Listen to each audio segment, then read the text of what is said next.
Okay, so this is the uncertainty whenever you're dividing two quantities together. So this is one I'm going to look at resistance.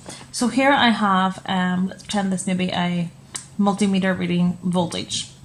And to see how many, what our uncertainty is, you look to see the smallest quantity that can be measured by this. So the voltage value we have here is 120.0. So the smallest number that this voltmeter can show would be 0.1. Okay, so my voltage is out by 120 plus or minus 0.1 volts.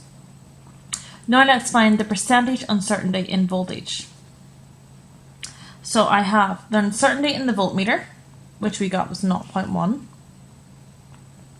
divided by my voltmeter reading, which was 120.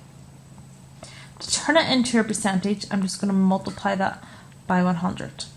And when I do that, I get 0.083%. Okay, so my voltage is out by a very small amount. Next up, I'll look at my ammeter. My ammeter is 15.00 amps. Now the smallest number this ammeter can give me is 0.01. Okay, as you can see, it reads the two decimal places. So my ammeter is going out by plus or minus 0.01 amps. Again, to find the percentage uncertainty in the current, I'm going to take the uncertainty in the ammeter, 0.01, divided by my actual ammeter reading, 15. Then to turn it into percentage, I'm going to multiply it by 100. And when I do that, I get 0.06%. To find the total uncertainty overall of my resistance, even though resistance is equal to voltage divided by current, the rule for uncertainties is we always add them.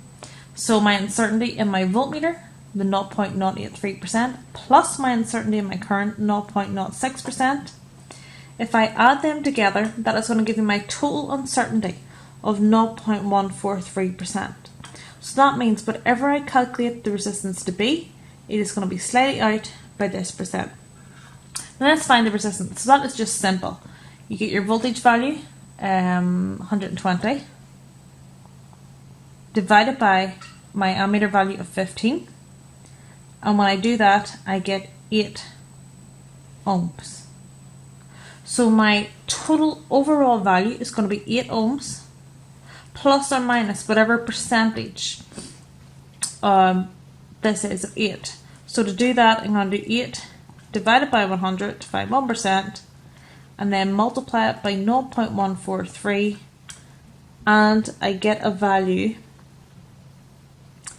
that's equal to 0.01 ohms. So my total answer is my resistance is 8, but it could be out by plus or minus 0.01 ohms.